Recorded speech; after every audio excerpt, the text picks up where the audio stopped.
Au sommet du pont se tient un homme à moitié nu. C'est le magicien le plus célèbre de l'histoire, Harry Houdini. Dans le cadre de ce numéro, il doit sauter du pont, menotté. La mort d'Harry Houdini demeure entourée de mystères, sa vie étant peut-être une énigme encore plus grande. Il y a 100 ans, les spectacles de Houdini attiraient des dizaines de milliers de personnes, non seulement en Amérique, mais aussi en Angleterre, en France, en Allemagne et en Russie. Il était enfermé dans un réservoir d'eau, suspendu en hauteur, dans une camisole de force. Il sautait du pont menotté. Il trompait non seulement la mort, mais il trompait tout le monde, et ce, avec un grand succès. En réalité, il n'y avait pas de Harry Houdini, mais seulement un jeune homme issu d'une famille de migrants pauvres, sans argent, sans éducation et sans relations. En quelques années seulement, il est devenu celui que le monde entier a reconnu. Houdini a inventé le buzz bien avant Internet. Houdini a créé des défis avant même l'avènement de YouTube. Il trompait tout le monde, et ce, avec un grand succès, car il n'y avait pas de Harry Houdini. Il n'y avait qu'un jeune homme issu d'une famille de migrants pauvres, sans argent, sans éducation et sans relations. En quelques années seulement, il est devenu celui que le monde entier a reconnu. Houdini a inventé le buzz bien avant Internet. Houdini a créé des défis avant même l'avènement de YouTube. Houdini est devenu synonyme de magie. Sa vie était éclatante. Sa mort mystérieuse fut inattendue. De nombreuses théories et rumeurs ont émergé. Lesquelles d'entre elles pouvaient être vraies et lesquelles ne l'étaient pas. Nous en discuterons, bien sûr. Cette histoire ne concerne pas seulement le magicien le plus célèbre, Harry Houdini. C'est l'histoire d'un petit tour de magie qui fonctionne encore aujourd'hui. D'accord, le XXe siècle a été riche en mystères et en mystique. Cependant, il existe un classement des 5 à 10 énigmes qui sont le plus souvent discutées sur Internet, proposant sans cesse de nouvelles théories, chacune plus éclatante que l'autre. Le mystère de la mort d'Harry Houdini fait sans aucun doute partie de ce classement. Tout d'abord, la mort étrange de l'un des hommes les plus célèbres non seulement du pays, mais du monde entier, au milieu des années 20, ne peut manquer de susciter des questions. Ensuite, Harry Houdini était un illusionniste qui a réalisé des tours dangereux des centaines de fois, survivant à chaque fois. Et soudain, il meurt sans crier gare à l'apogée de sa vie. Étrange. Enfin, au moment de sa mort, Harry Houdini était le principal combattant contre la grande mafia. Au milieu des années 20, cela ne peut manquer de susciter des questions. Ensuite, Harry Houdini était un illusionniste. Il a réalisé des tours dangereux des centaines de fois, survivant à chaque fois. Et soudain, il meurt sans crier gare, à l'apogée de sa vie. Étrange. Troisièmement, au moment de sa mort, Harry Houdini était le principal combattant contre une grande organisation mafieuse. Pour ses membres, il était à la fois une épine dans le pied, un irritant et un obstacle. Enfin, presque tout le monde a entendu parler du nom d'Harry Houdini. Cependant, peu de gens connaissent l'ampleur réelle de sa personnalité. Voici un petit exemple. L'année 1903. Harry Houdini arrive à Marseille. Il est accueilli comme une superstar, alors qu'il y a 5 ans à peine, cet artiste était presque inconnu, même dans sa propre Amérique. Houdini s'adresse à l'un des hauts responsables de la police avec une idée intéressante. Il propose d'être menotté et placé dans une voiture de prison. Si Houdini ne parvient pas à s'échapper, la voiture, avec lui à l'intérieur, ira directement en Sibérie. Le policier accepte le défi. Le demi-nu Houdini est soigneusement fouillé, menotté, placé dans la voiture, et on attend. Au bout de 27 minutes, il en sort, à l'étonnement de la foule rassemblée. Personne ne comprenait comment il avait réussi cela, tout comme pour la plupart de ses tours. Cependant, toutes les énigmes ne résistent pas à l'épreuve du temps. Dans cette vidéo, nous allons nous consacrer à la révélation des tours et des mythes. Pendant longtemps, les journaux de Houdini ont été considérés comme perdus, puis ils ont été retrouvés. Mais un autre problème est survenu. La moitié de ce qui y est écrit par lui-même s'est avéré être des mensonges. Eh bien, j'espère qu'à partir de cette brève introduction, vous avez déjà compris que vous allez découvrir aujourd'hui l'histoire de l'un des hommes les plus étonnants du XXe siècle. La vie de notre héros a commencé dans le mystère. Dans son journal, Harry Houdini écrivait qu'il était né en avril 1872 dans la ville d'Appleton, au centre des États-Unis. Presque rien de tout cela n'était vrai, mais convenez qu'inventer 3 mensonges dans une seule phrase ne pouvait être fait que par un véritable maître. Au moment de la naissance du garçon, son nom de famille n'était pas Houdini. Il est né loin des États-Unis et, enfin, pas en avril. Pourquoi Harry a-t-il déformé les faits, même dans son journal personnel? Vous le comprendrez plus tard. Les véritables circonstances de la vie de Houdini n'ont été établies que de nombreuses années après sa mort. Et voici comment les choses se sont réellement passées. 1874. Dans la ville hongroise de Budapest, un garçon naît. Son nom est Eric Weiss. À l'âge de 4 ans, il émigre avec sa famille en Amérique, dans la petite ville d'Appleton, au centre du pays. Il y avait une grande communauté juive, mais pas de rabbins. Et voici comment les choses se sont réellement passées. 1874. Dans la ville hongroise de Budapest, un garçon naît. Son nom est Eric Weiss. À l'âge de 4 ans, il émigre avec sa famille en Amérique, dans la petite ville d'Appleton, au centre du pays. Il y avait une grande communauté juive, mais pas de rabbins. C'est dans ce nouvel endroit que le père du futur illusionniste, Meyer Samuel Weiss, a été appelé à travailler. Bien plus tard, cette version des événements semblera ennuyeuse à Harry Houdini, et il affirmera le contraire. Selon lui, son père aurait tué lors d'un duel en Hongrie un membre important de la famille royale et aurait été contraint de fuir. Cette histoire, bien sûr, est une invention, mais elle sonne joliment. Un des événements majeurs de la vie de Houdini se produit à l'âge de 8 ans. Son père perd son emploi de rabbin et la famille, qui compte alors 7 enfants, déménage dans la ville voisine.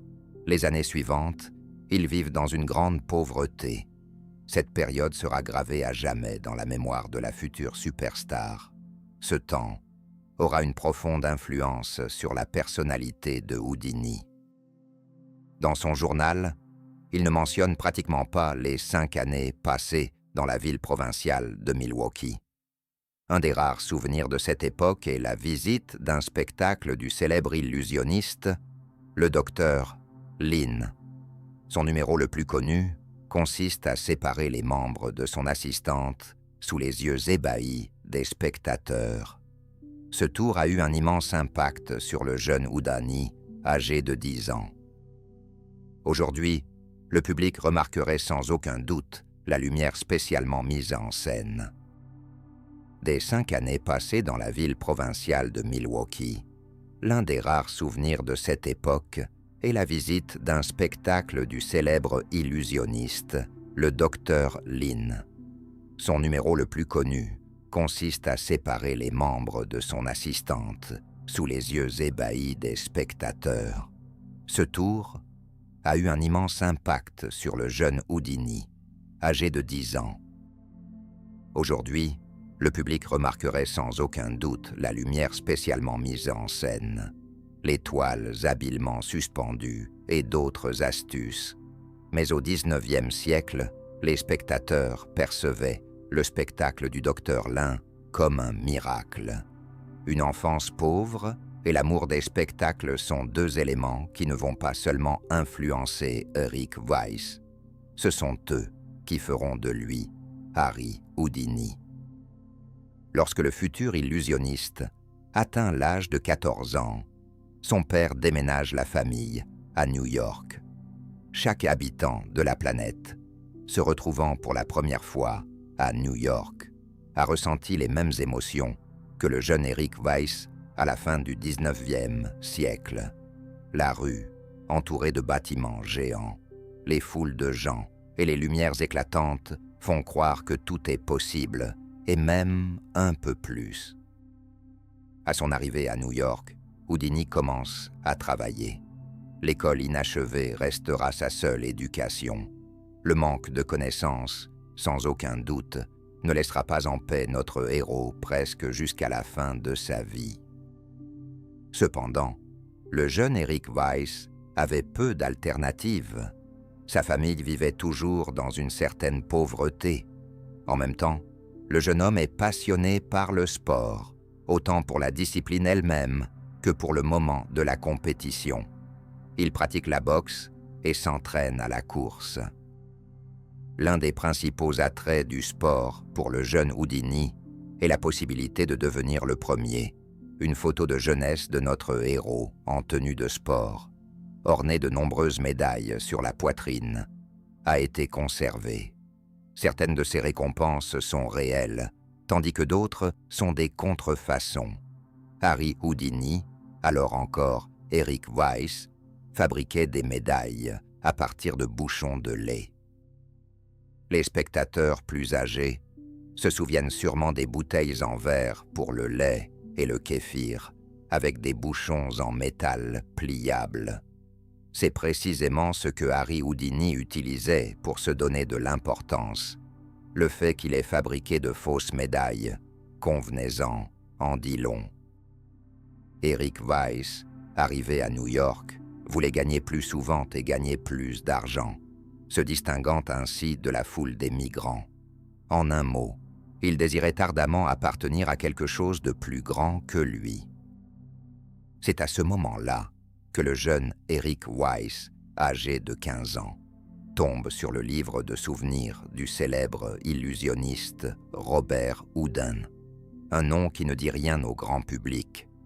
Pourtant, c'est un homme légendaire, et il est temps de parler un instant de l'histoire de la magie, brièvement, mais de manière intéressante. Ainsi, il désirait appartenir à quelque chose de plus grand que lui. C'est alors que le jeune Eric Weiss, âgé de 15 ans, tombe sur le livre de souvenirs du célèbre illusionniste Robert Houdin, un nom qui ne dit rien au grand public. Pourtant, c'est un homme légendaire, et il est temps de parler un instant de l'histoire de la magie, brièvement, mais de manière intéressante. Les tours de magie ont une longue histoire. Déjà à l'époque de l'Égypte ancienne et de Rome, des tours avec des gobelets, des balles, dont les rôles étaient joués par des pierres, étaient représentés sur les marchés. Au fil du temps, les illusionnistes et les magiciens ont acquis un statut sinistre. On les assimilait à des sorcières et des mages. Ce n'est qu'au XVIIe et XVIIIe siècle que cette mauvaise réputation a disparu et les illusionnistes sont devenus une partie intégrante des spectacles de foire. Il est possible qu'à ce niveau, il continuerait encore aujourd'hui si je n'avais pas mentionné le français Robert Houdin. C'est lui, au XIXe siècle, qui a transformé le spectacle de rue pour les pauvres en une grande représentation théâtrale pour un public fortuné. Pour que vous compreniez, il ne s'agissait déjà plus de balles et de gobelets. Par exemple, Robert a été le premier à faire léviter un homme. En bref, Houdin est encore considéré aujourd'hui comme le père de la magie de scène moderne. En 1889, le jeune Eric Weiss, âgé de 15 ans, considère le livre de Robert Houdin comme un guide d'action. Il désire sérieusement devenir illusionniste. Sa première décision est de changer de nom. Un ami d'Eric lui suggère de prendre comme base le nom de Houdin. Robert a été le premier à faire léviter un homme. En bref, Houdini est encore considéré aujourd'hui comme le père de la magie de scène moderne. En 1889, le jeune Eric Weiss, âgé de 15 ans, considère le livre de Robert Houdin comme un guide d'action. Il décide sérieusement de devenir illusionniste. Sa première décision est de changer de nom. Un ami d'Eric lui suggère de prendre comme base le nom de Houdini et de le modifier légèrement.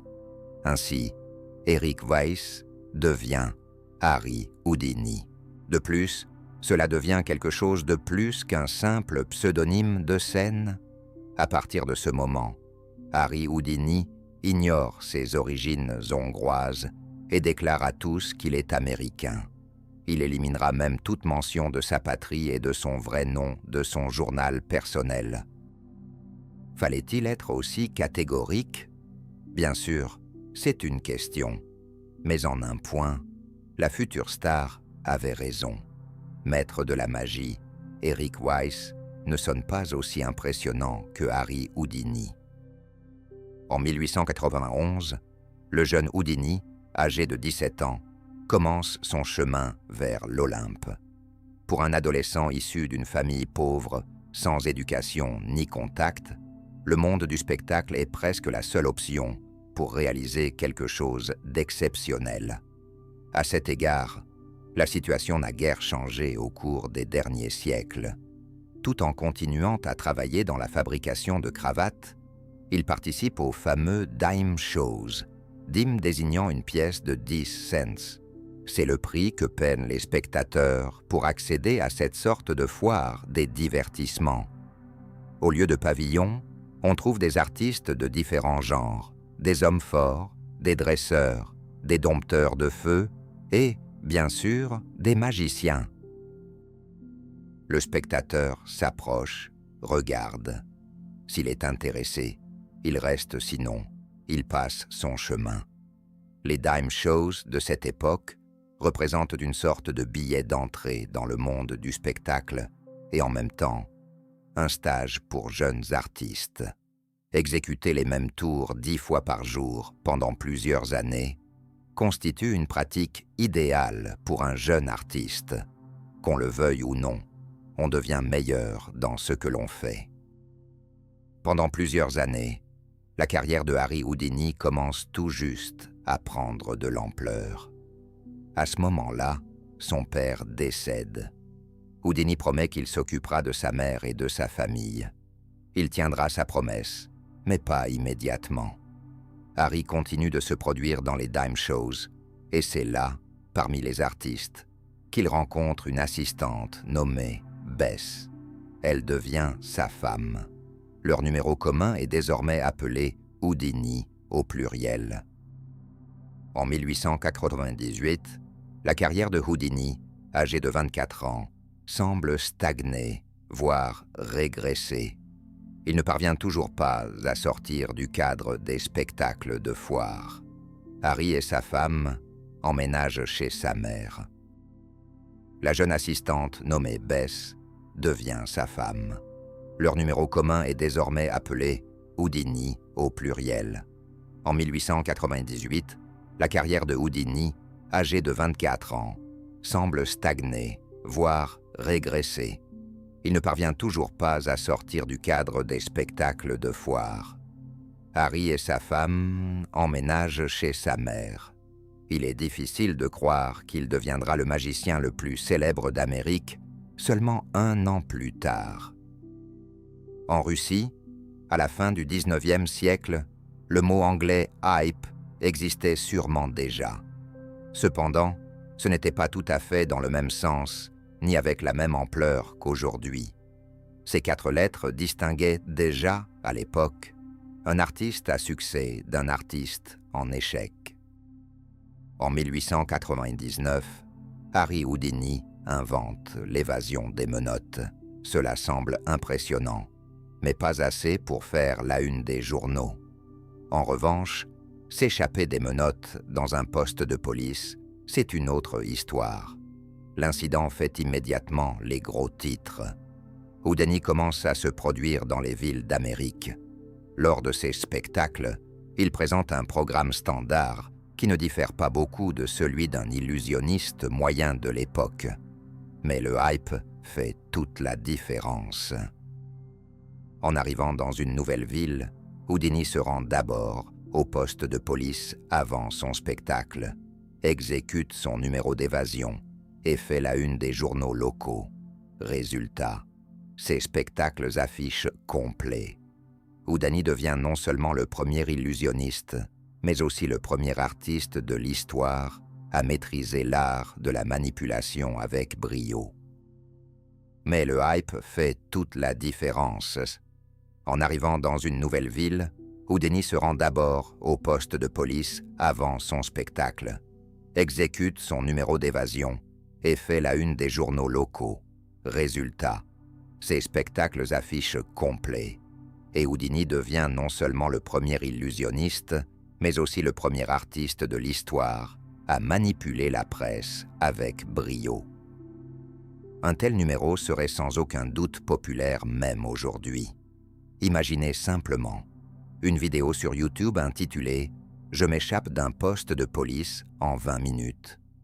Un défi, des millions de vues et des tonnes de likes. À la fin du siècle, la popularité médiatique de Houdini attire l'attention des producteurs et des impresarios influents.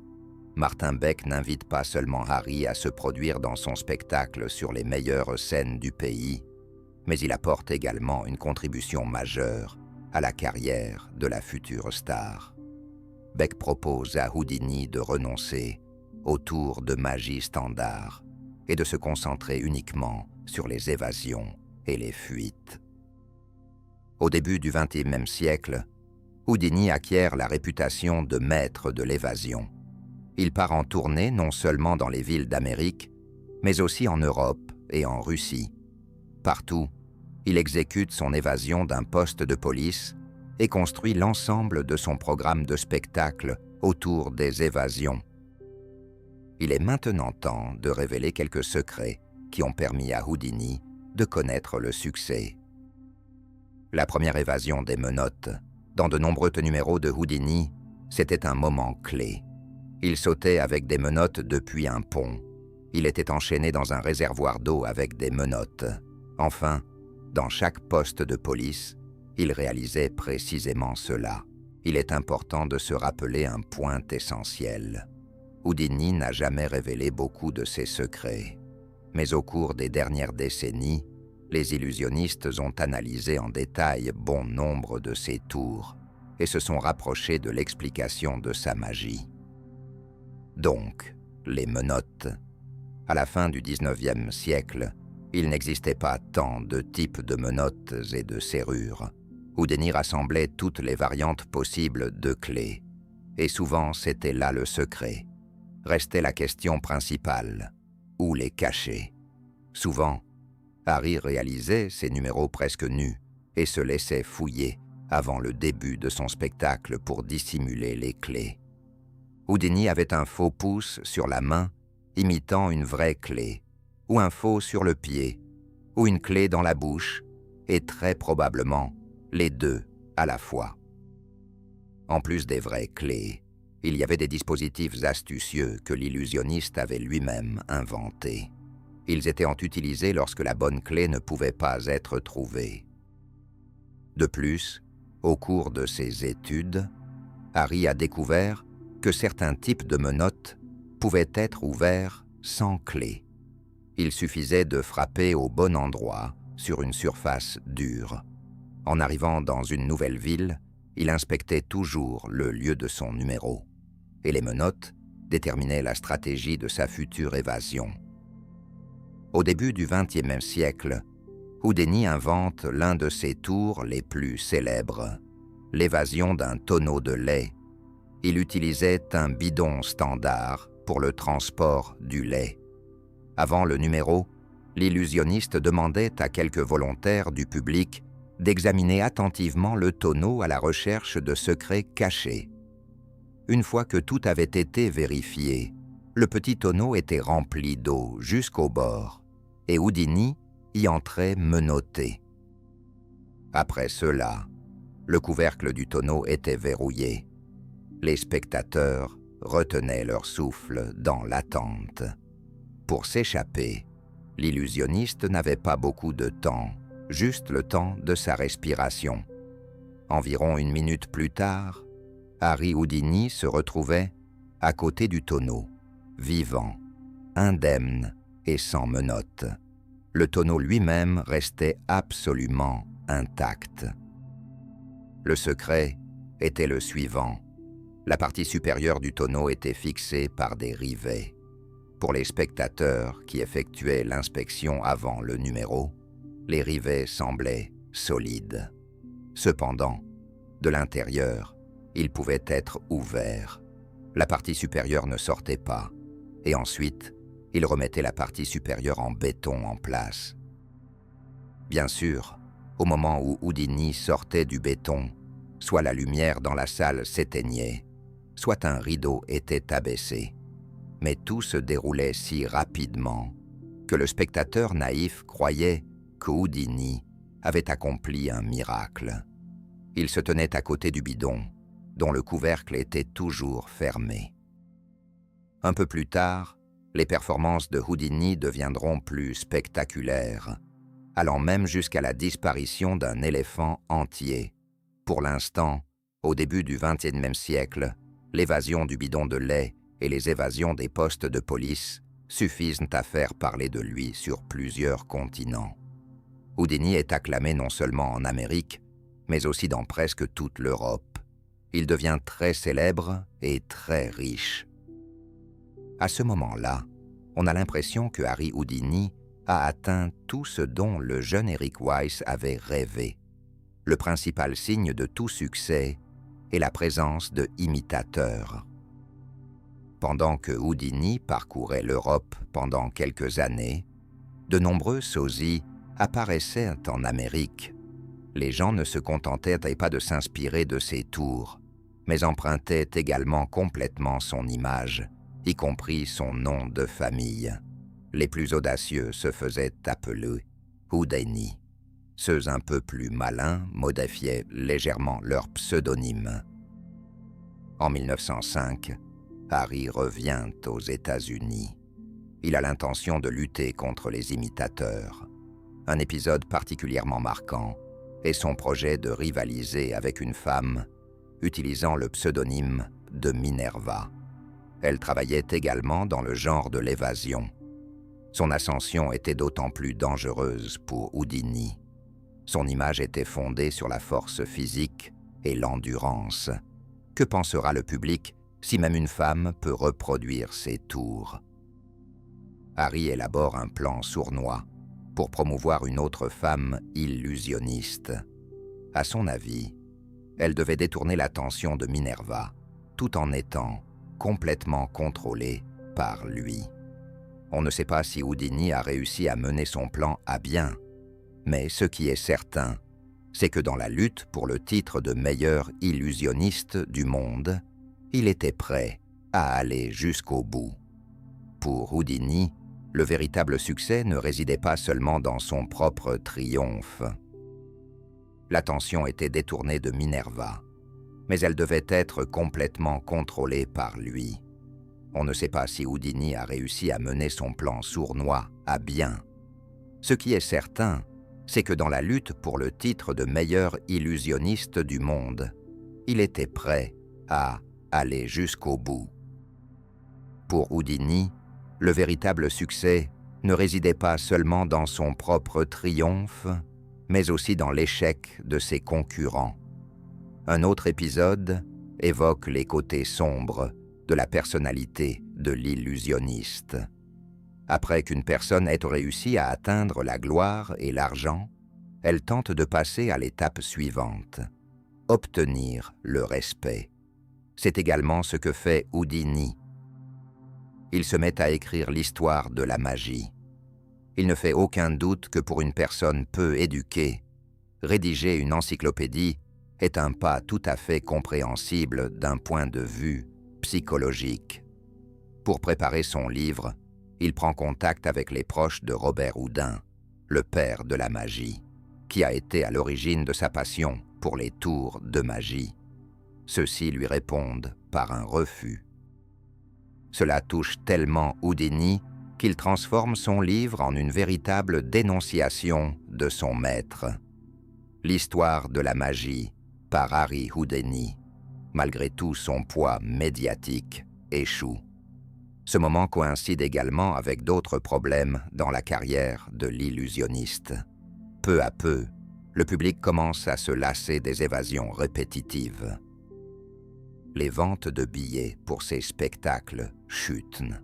Il en vient même à ce que dans certaines villes, son visage ne figure pas sur les affiches. Houdini comprend qu'il lui faut un nouveau succès. Tout son poids médiatique s'effondre. Ce moment coïncide également avec d'autres problèmes dans la carrière de l'illusionniste. Peu à peu, le public commence à se lasser des évasions répétitives. Les ventes de billets pour ces spectacles chutent.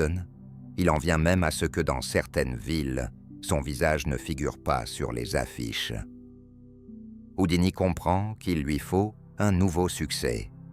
À la fin de 1908, Harry Houdini saute d'un pont. Des milliers de spectateurs se rassemblent pour le spectacle. L'illusionniste est menotté. Il se prépare et saute.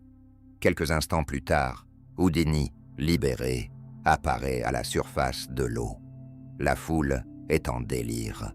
Houdini capte à nouveau l'attention du public.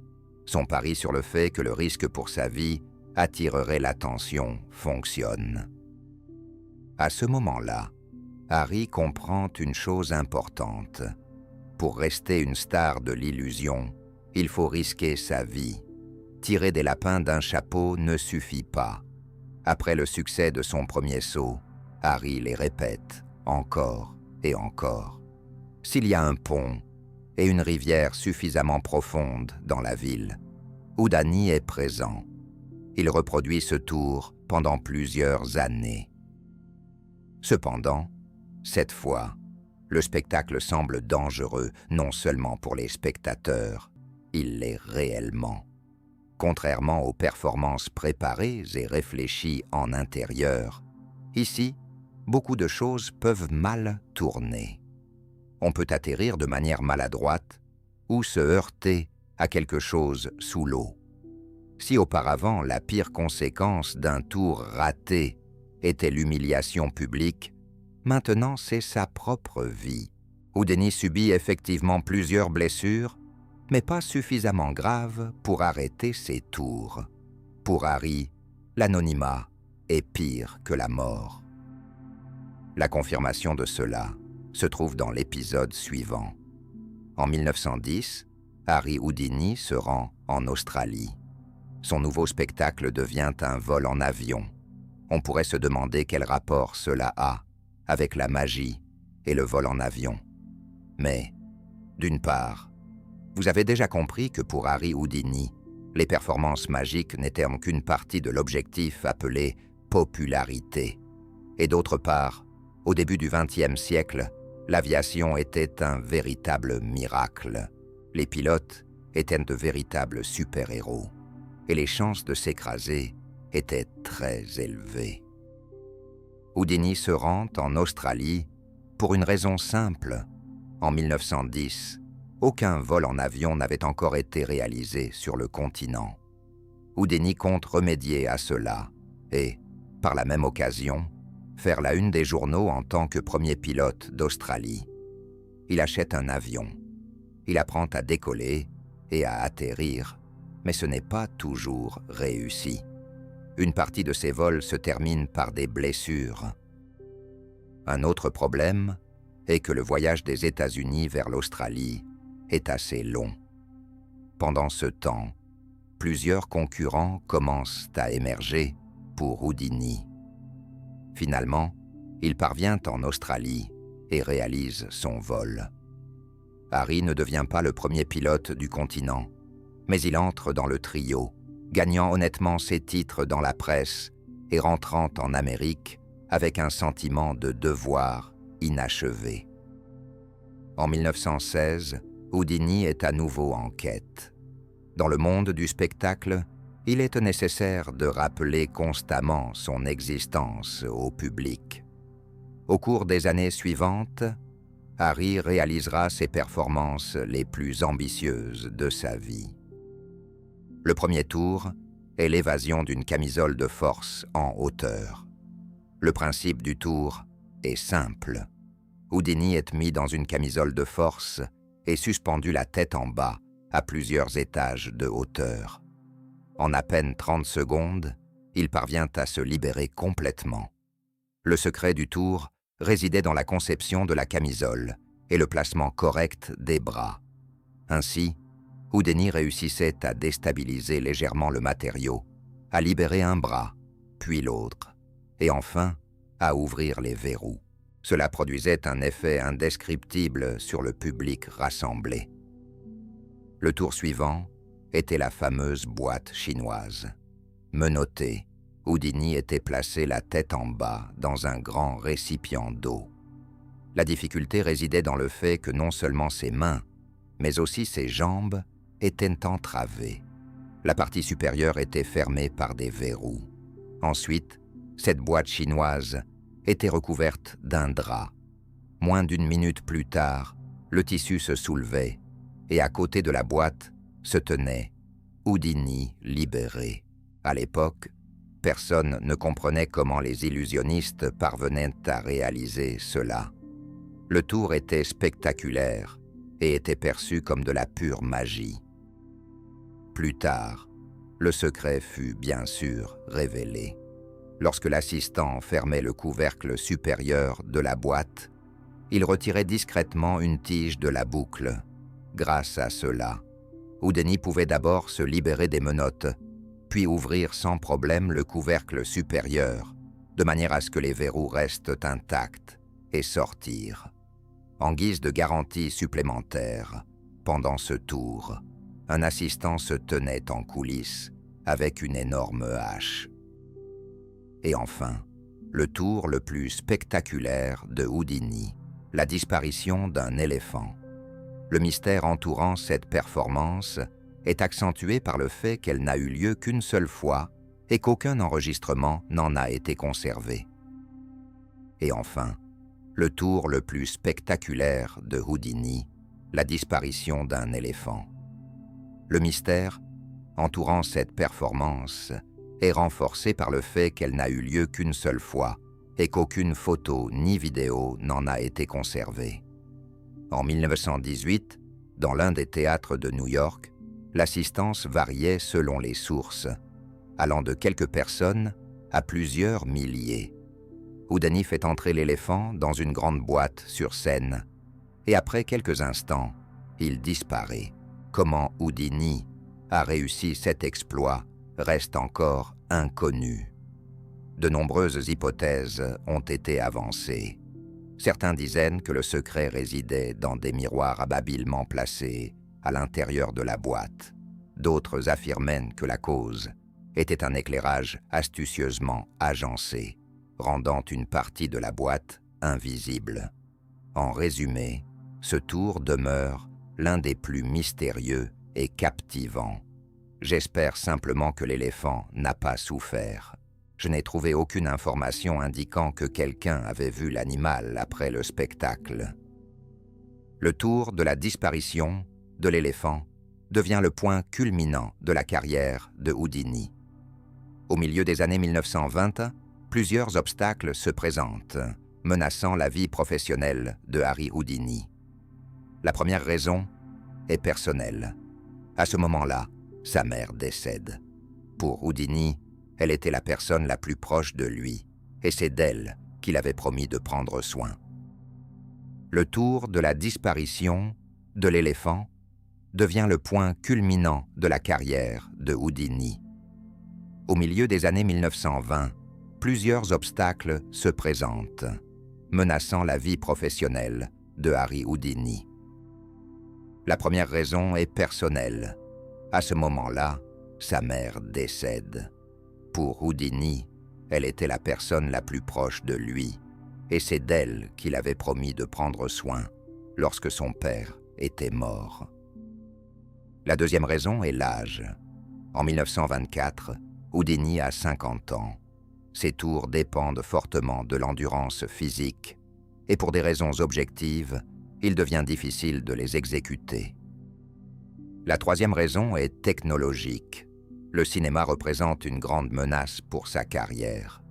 Les spectateurs y voient des tours beaucoup plus impressionnants que ceux qu'ils peuvent observer dans la vie réelle, grâce aux effets spéciaux et au montage. Houdini essaie de s'engager dans un nouveau secteur d'activité prometteur, mais les films avec sa participation échouent. Ses tours à l'écran ne semblent plus aussi impressionnants. À ce moment-là, Houdini décide de tirer parti de la popularité d'autres manières. Il a l'intention de dénoncer les charlatans. Les plus connus à l'époque sont les spirites. Ce sont ceux qui se réunissent dans une pièce, invoquent des esprits et conversent avec eux. Le conflit avec les spirites résoudra certainement le problème de la carrière déclinante de Harry Houdini, mais en même temps, cela pourrait lui coûter la vie. Le spiritisme au début du XXe siècle est un phénomène à la mode. Après la fin de la Première Guerre mondiale, sa popularité a encore augmenté. Des millions de personnes sont mortes, et leurs proches croyaient volontiers qu'il était possible de communiquer avec eux de cette manière. Au centre de ces spectacles se trouvait le médium. Celui-ci recevait un message de l'esprit du défunt. En résumé, le spiritisme était un mélange de religion, de charlatanisme et de criminalité organisée. Les séances, bien sûr, n'étaient pas gratuites, ce qui les rendait totalement immorales. Harry Houdini décide de mener une croisade contre les spirites, non pas parce qu'il était un sceptique endurci. De plus, après la mort de sa mère, il a probablement lui-même assisté à ces séances, mais l'œil d'un illusionniste expérimenté reconnaissait immédiatement tous les tours et astuces des soi-disant médiums. L'intérêt pour le futur affrontement de Houdini contre les spirites était renforcé par le fait qu'Arthur Conan Doyle était un proche ami de Harry. Les spectateurs, attentifs de la chaîne, qui ont regardé la vidéo sur l'histoire réelle de Sherlock Holmes, se souviennent que l'auteur des récits était un homme étrange. Malgré toute la rationalité de son personnage, Arthur Conan Doyle croyait aux esprits. De plus, il était l'un des représentants les plus éminents du spiritisme dans le monde. Leur conflit avec Houdini s'est développé progressivement. Au début, Conan Doyle a essayé de convaincre l'illusionniste de la réalité des séances spirites. Doyle reconnaissait qu'il existait des escrocs, mais qu'il y avait aussi de véritables médiums. Par exemple, la femme d'Arthur Houdini accepte de participer à une séance spirite. En 1922, il prévoit de communiquer avec sa mère décédée. Le déroulement de la séance est le suivant. La femme de Conan Doyle, en présence de Houdini, entre en contact avec l'esprit de sa mère et prétend que celle-ci commence à mouvoir la main du médium pour écrire ce qu'elle souhaite dire. Malgré tout l'amour que Harry avait pour sa mère, il comprend immédiatement qu'il s'agit d'une supercherie. Il promet de démasquer tous les médiums. Une guerre médiatique éclate. Elle s'intensifie encore lorsque Houdini collabore avec une revue scientifique américaine. Ils annoncent une récompense de $2500 pour le médium qui réalisera une véritable séance spirit.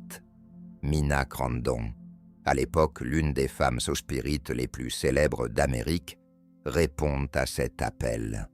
On prétend que les gens volaient lors de ces séances et qu'elle était presque nue, ce qui était censé prouver qu'elle ne cachait aucun secret. Lors de la séance, Crandon, à laquelle Houdini assiste, il la démasque avec succès et cela devient un événement très médiatisé dans les journaux. À ce moment-là, il devient clair que pour sa popularité, Houdini n'a plus besoin de plonger dans l'eau glacée et de se mettre en danger de toutes les manières. Il commence à se consacrer à la dénonciation des spirites de manière permanente. Tout cela rappelle une émission de télévision moderne où l'animateur se rend dans un restaurant ou un hôtel, découvre de la saleté ou de la moisissure et déclenche un scandale. Houdini se déguise pour ne pas être reconnu, se présente à une séance et au milieu de celle-ci se lève, enlève son déguisement et crie que tout le monde est démasqué.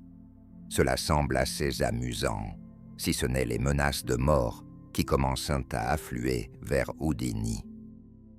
Les spirites étaient en réalité une grande organisation mafieuse et les actions de l'ancien illusionniste ont commencé à leur faire perdre une part importante de leurs bénéfices. Le 31 octobre 1926, Houdini meurt soudainement, la mort prématurée de l'une des personnes les plus populaires du pays à 52 ans, soulève immédiatement des questions. Les spirites sont-ils impliqués dans cette affaire? Les menaces de mort qui commencent à affluer vers Houdini. Les spirites étaient en réalité une grande organisation mafieuse. Les actions de l'ancien illusionniste ont commencé à leur faire perdre une part importante de leurs bénéfices. Le 31 octobre 1926, Houdini meurt soudainement. La mort prématurée de l'une des personnes les plus populaires du pays, à 52 ans, soulève immédiatement des questions. Les spirites sont-ils impliqués dans cette affaire? Peu à peu, des détails commencent à émerger. 2 jours auparavant, Houdini avait un spectacle à Montréal. Avant cela, 3 étudiants étaient venus dans sa loge. Il n'y a rien d'inhabituel dans ce fait. L'illusionniste discutait souvent avec des spectateurs ou des fans. Au cours de la conversation, l'un des interlocuteurs a demandé si Houdini pouvait supporter un coup au ventre. À ce moment-là, l'étudiant lui a porté un coup violent. Les autres interlocuteurs affirmeront plus tard qu'au moment de l'impact, Houdini était à moitié allongé sur le canapé et n'a pas eu le temps de se protéger. Le coup a effectivement été porté, mais sa force reste inconnue, tout comme le lien éventuel des étudiants avec les spirites. Ce qui est certain, c'est que ce soir-là, Houdini a participé à un spectacle. Les 2 jours suivants, malgré son état de santé dégradé, il a tardé jusqu'au dernier moment à consulter un médecin. Finalement, Houdini a été transporté à l'hôpital, où il a été diagnostiqué avec une péritonite et a subi une opération d'urgence. Il s'est avéré que Houdini avait une appendicite. Ce soir-là, Houdini a participé à un spectacle, et les 2 jours suivants, malgré son état de santé dégradé, il a tardé jusqu'au dernier moment à consulter un médecin. Finalement, Houdini a été transporté à l'hôpital, où il a été diagnostiqué avec une péritonite et a subi une opération d'urgence. Il s'est avéré que Houdini avait une appendicite qui s'était enflammée. Il est fort probable que le coup au ventre, reçu 2 jours auparavant, n'ait eu aucun rapport avec cela. Quoi qu'il en soit, les médecins se sont révélés impuissants et Houdini est décédé. Lorsque son cercueil a été porté dans les rues de New York, des foules de personnes sont venues lui faire leurs adieux. Je suis sûr qu'une partie d'entre elles était convaincue qu'il s'agissait d'une nouvelle performance et que Houdini ressusciterait miraculeusement. Harry avait trompé la mort à maintes reprises. et au premier abord, il peut sembler que la mort a finalement été plus rusée. Mais Houdini, en véritable maître de la performance, a opéré un retournement inattendu. Il est devenu, en quelque sorte, immortel. À ce jour, il demeure le magicien le plus célèbre de l'histoire. Pendant de nombreuses années après la mort de son mari, sa femme a assisté à des séances de spirites dans l'espoir de communiquer avec lui. Harry, qui avait tant lutté contre les charlatans, n'a cependant jamais perdu espoir que l'un d'entre eux puisse être authentique. Avant sa mort, ils avaient, avec Bess, conçu un code spécial. Si un spirit le reproduisait, Toadess saurait qu'il s'agissait bien de lui. Cependant, aucun véritable spirit n'a jamais été trouvé.